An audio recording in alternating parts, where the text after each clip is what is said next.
Yeah, my whole identity was built on trauma responses. I would be really proud of like awards and certificates. My nervous system was wired for chaos, for validation, for fawning, which is the people pleasing trauma response. And I had to slow everything down, rewire my subconscious, heal my nervous system. And detach from that identity. That ego had to die. I had to know I was worthy when there was nothing. Welcome to the Burnout Detox Kit Podcast. I'm your host, Sophie Theen. I'm an award-winning people and culture executive, keynote speaker, coach, and the founder of the Burnout Detox Project. For more than a decade, I help companies build high-performing teams and cultures across fast-growing businesses. But behind the scenes, I was burning out over and over again. So I saw the side of success nobody talks about openly. So each week, I bring you raw conversations, expert insights that will help you navigate your toxic workplace and finally understand what success should never demand from you. So if you press play today, it means some part of you is ready for that to change. Welcome, and let's get into today's episode. Welcome back to the podcast. And today I'm joined by Jess, who is the founder of 3E Space. And after a decade in high-pressure corporate recruitment, Jess walked away following a massive breakdown. Brought up in a complex family environment, she also journeyed through tons of challenges. And today she helps people recognize and escape dysfunction in families, relationships, and of course, workplaces. As someone who has also recovered from burnout, I'm excited to understand the roots of exhaustion and talk about how to reclaim our power. So welcome, Jess. Great to have you here today. Oh, it's so good to be here. Thank you for having me. Amazing. Now let's get straight into it. Yes. What was the moment you realized your overachieving and breakdown was actually responses to your childhood trauma? How did all of that insight change you? Well, okay. So I had a big breakdown. It will be 10 years this year as a result of my burnout and breakdown. I hired like my first coaches. I joined my first group programs, but it was very kind of mindset stuff. I just thought, oh, I've damaged my self-worth. I don't have much confidence. It took a while for me to put the pieces together of my complex trauma and how it was playing out at work. I discovered the term children of alcoholics, actually. So to actually be validated in that was a big thing. And for a while, I focused purely on my dad's addiction to understand my trauma. After that, I think working with various therapists and coaches, I was able to start understanding and validating my childhood. And then seeing how that was playing out for me, not just in my kind of romantic relationships and friendships, but how that was playing out in the workplace and how that had contributed to my burnout and my breakdown in New York nearly 10 years. I mean, it sounds like you've done a lot of work. You just said that it's been 10 years, a decade. It's not a short period of time. And you're absolutely right. Most people go through it for years without actually understanding that there's something else at play, right? So let's talk about the abuse. Let's talk about the relationship. What was going on at that time that you felt like it was translating into work and just made work unbearable? So I grew up in a very chaotic household, very, very unpredictable parents in their own way. So my dad was a very kind of outwardly dysfunctional, chaotic alcoholic. He was absent at times, there at others, very kind of emotionally manipulative. But my mother, I realized, was a much more complex character. It's kind of covert narcissism, push-pull dynamic where she would be my hero 1 minute and then my abuser the next. And I think this is very common for a lot of people who grow up in dysfunctional environments with narcissistic and or alcoholic parents, whereby you develop a disorganized attachment style. It's a mix of like anxious and avoidant. So you get very used to this push-pull, and that can lead you incredibly vulnerable to that dynamic relationally playing out in other areas. I would have similar dynamics going on where people would be incredibly loving 1 minute, but then quite microaggressive and abusive the next. In romantic relationships, I would develop really strong codependency, hero complex, trying to rescue and fix everyone. And then in the workplace, again, I was drawn to this chaos. I was drawn to work hard, play hard cultures, validation, and then hustling. And now I can see it so clearly. But back then, I was blindfolded. I could not see the dysfunction for decades. it was just normal to my nervous system. It's only been in the last 2 years that I've been able to recognize and estrange myself from some incredibly toxic familial relationships. So it shows you just how long it can take from building the awareness to having the courage to walk away from whether it's a toxic boss, a toxic mum, or a toxic partner. Is it safe to assume also that because you thought that was a normal dynamic, because you grew up in, that when you go into workplaces, you tend to be quite drawn to, say, narcissistic managers or relationships like that? Yeah. Not anymore, thankfully.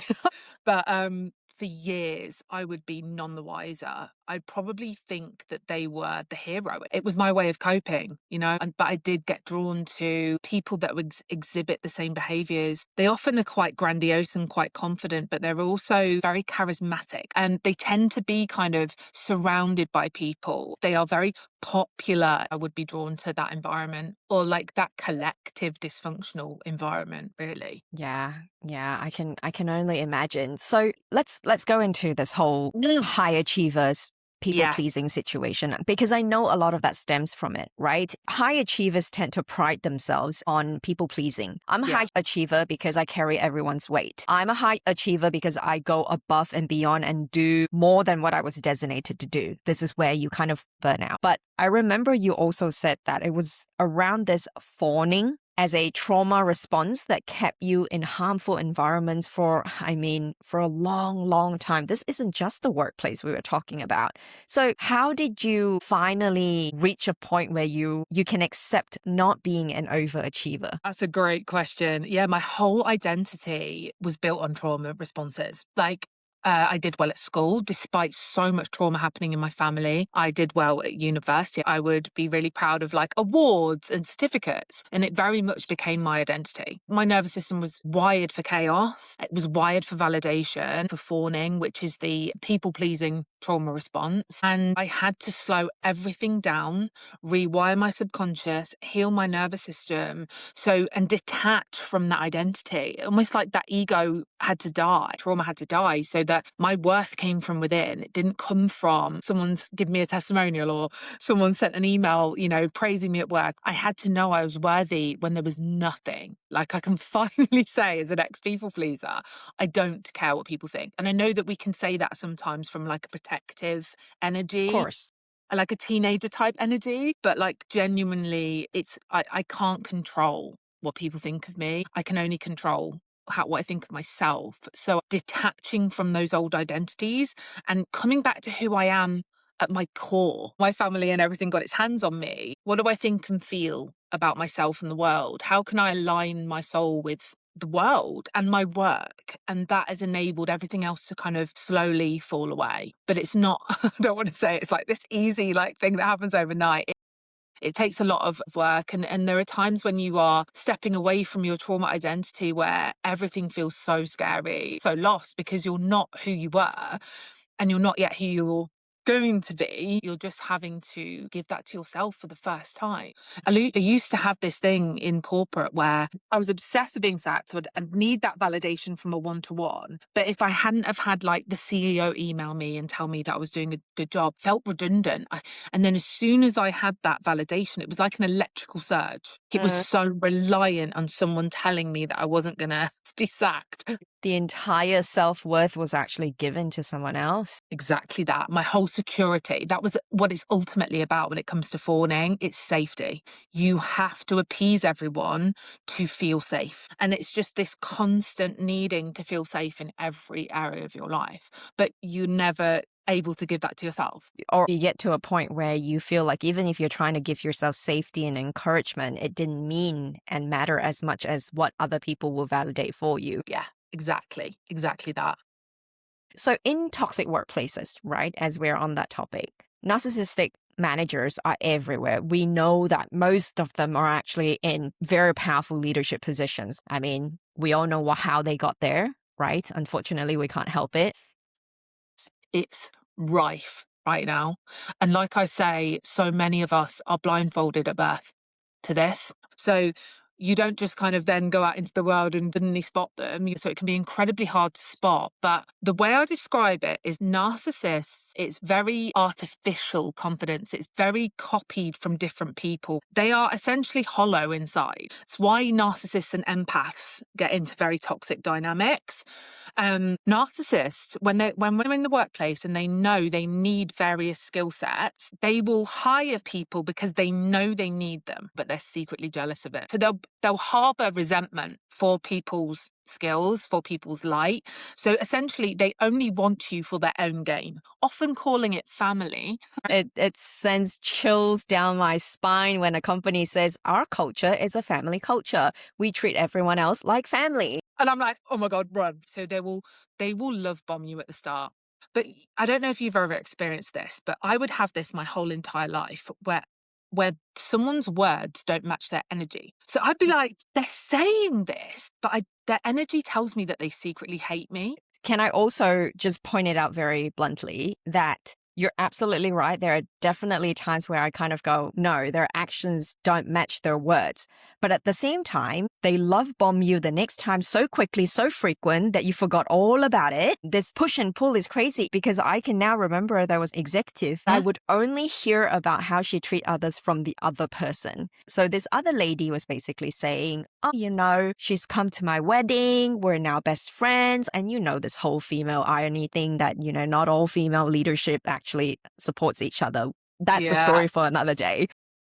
Then on the other hand, this other executive, she would be stabbing her right in front of me. And instantly I'm jolted, right? Where I'm like, so this must be how she's like when I'm not around. Yeah. And it's much harder to navigate than anything else. Yeah. What you just described there literally gives me chills. And this is what narcissists will do, is they will test you, right? They're testing whether you are going to be one of their flying monkeys, you're going to be one of their bezies, and you're going to get involved with them and you're going to enable them. I need to now be on their side and I need to appease them so I don't become that victim. So it's a no-win situation. You are either recruited and you're going to be like them, or you're going to fawn. And that is what they know happens. It's very, very, very unlikely that someone reflects back their behavior or challenges them in that moment. It's likely we're going to go into subconscious trauma responses. Of course. And I am so sorry to say that out loud. I think I've been on both. Yeah, same. And this has happened in every relationship I've ever had with a narcissist. They've shown me who they are, they've tested me, and my trauma response has been, it's okay. They're probably not that bad. It's probably a bad day. I've found every excuse to stay in their orbit. And in the workplace, it's really hard because that person has so much power on the stability of your home life. And then they start calling it family, which just adds another lens of dysfunction and blind loyalty.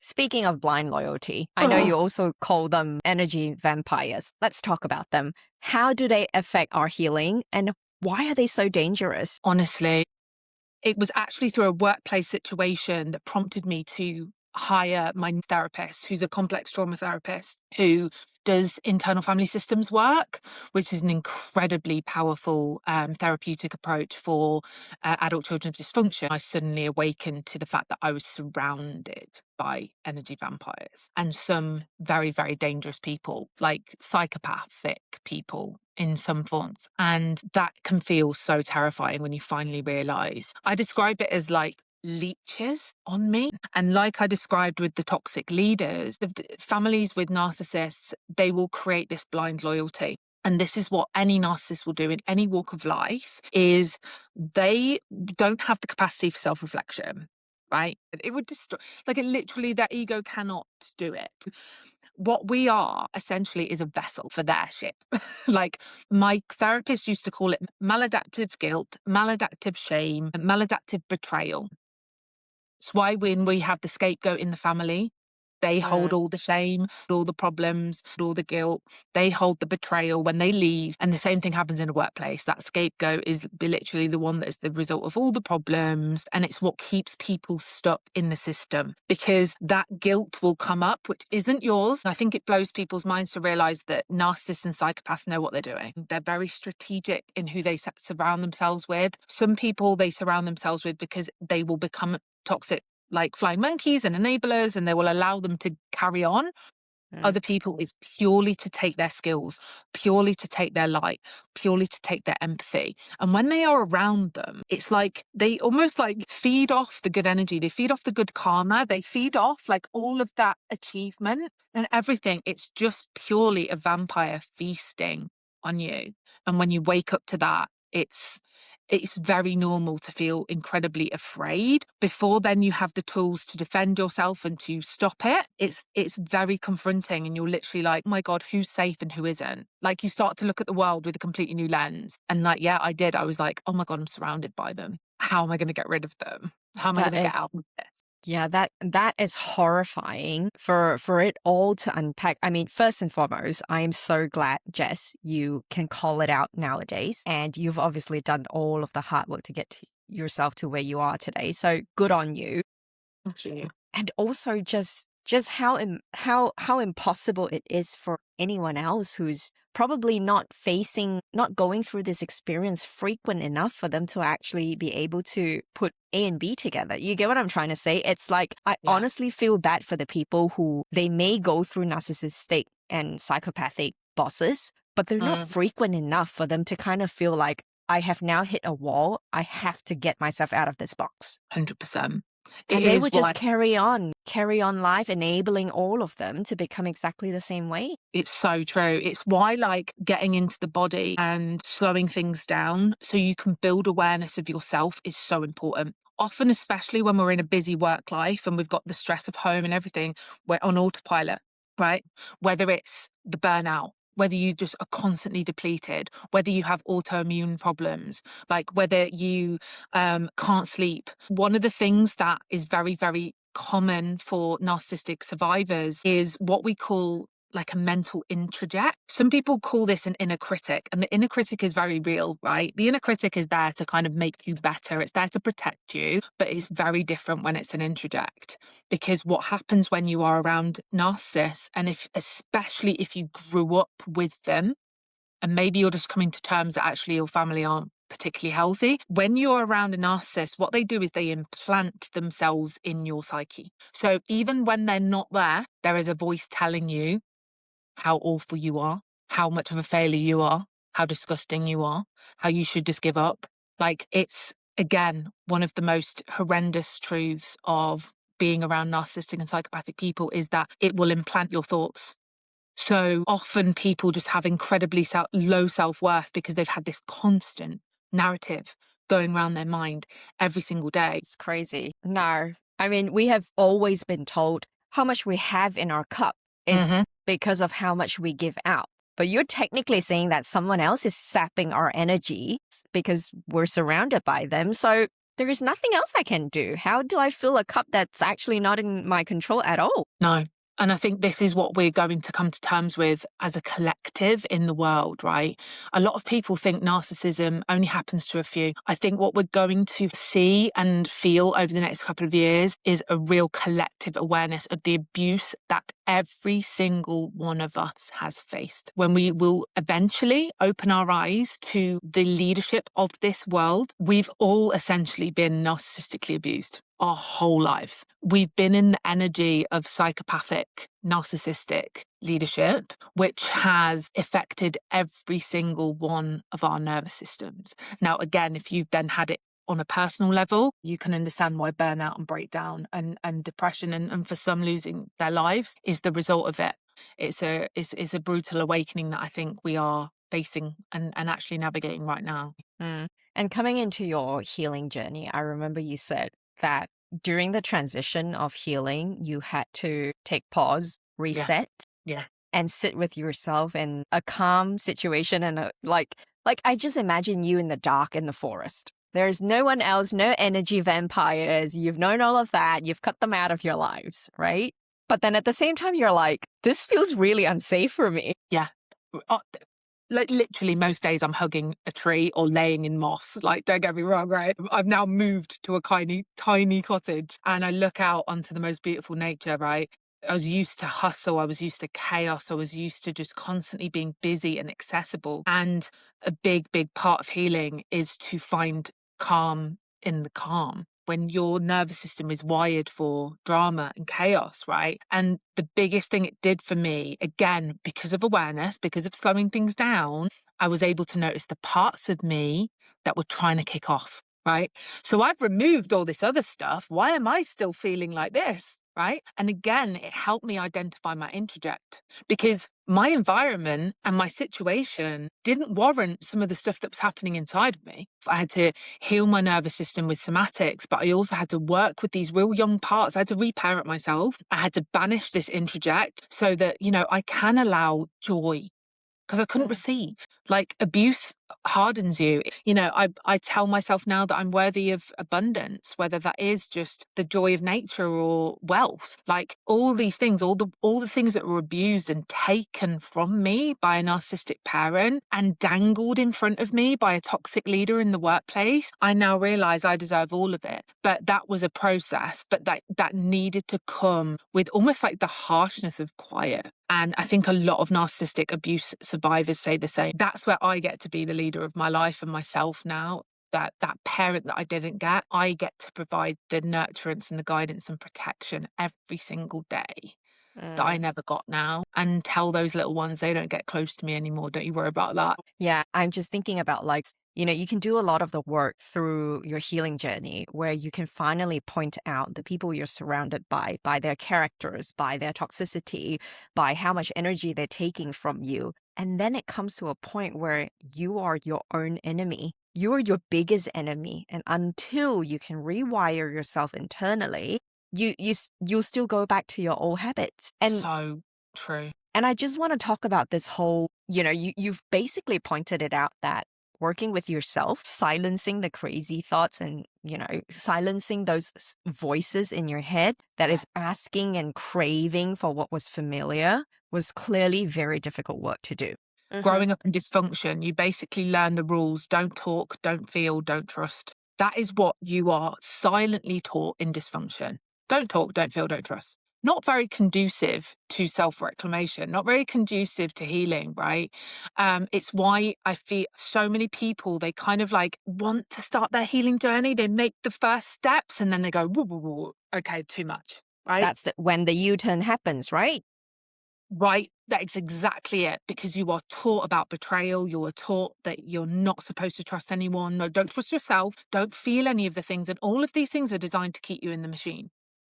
It's designed to keep you stuck in abuse. So the most courageous thing you can ever do is face yourself. Oh my God, the amount of fear of rage and anger that we are projected is wild, when actually it's very natural to feel that when you've been on the receiving end of abuse. All of us collectively in this world, right? Like that shame that we carry, a lot of it is our parents and ancestral. Like it's not even ours to carry. To look your darkness in the eye and face it and love it.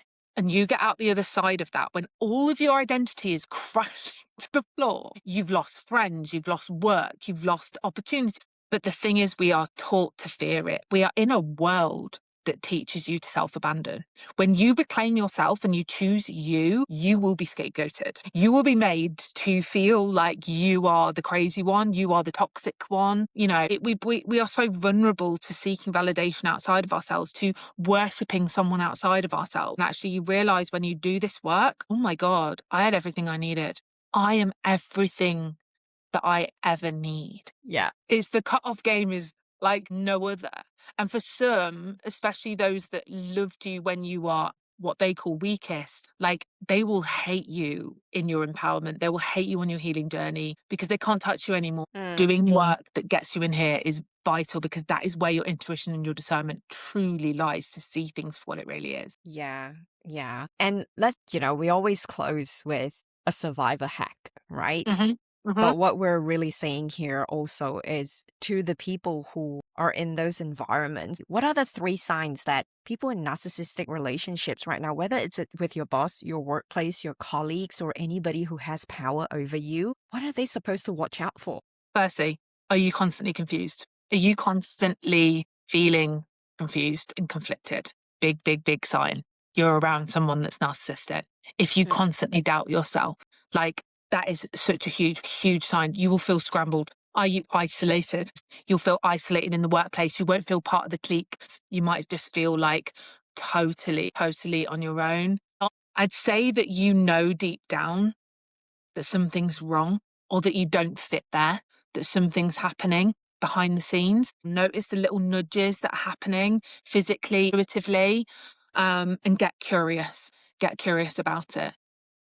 I remember the times where I didn't think I was crazy to that point. I guess maybe because I still have some sort of self-confidence in myself, Yeah. but I was constantly seeking the validation. I was Yeah. beaten up the next minute. And then the next thing I would be celebrated as the best employee. And Yeah. then I get called to the room Yeah. and I get told my team is not performing as well as they should. But then I'm the high performer. And you're like, how does that work? But it never clocked in me. I was just constantly going, okay, I have to please this person or this manager or this boss.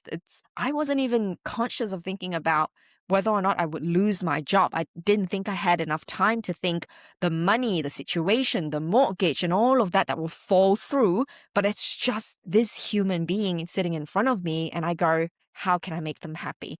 Of course. Now, okay, one final question. How can people find you, Jess, and learn everything about you if they need to? Well, come and connect. Come on in. But mainly on Instagram, you can find me. I am Jess Frost. That's my handle. Come and say hello. It'd be lovely to connect.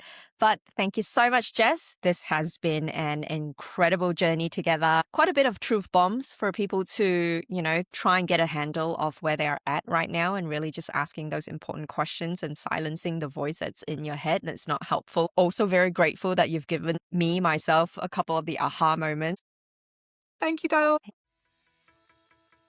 If this episode resonated with you today, make sure to follow and subscribe to the channel so you never miss a conversation as important as this. The Burnout Detox Kit is here to make sure ambitious people like you recover from the burnout without losing themselves in the process. So if you know someone navigating burnout right now, workplace toxicity, even simply trying to hold it all together, share this episode with them. You never know who might need to hear it. I thank you for your courage today and thank you for being here. I'll see you in the next episode.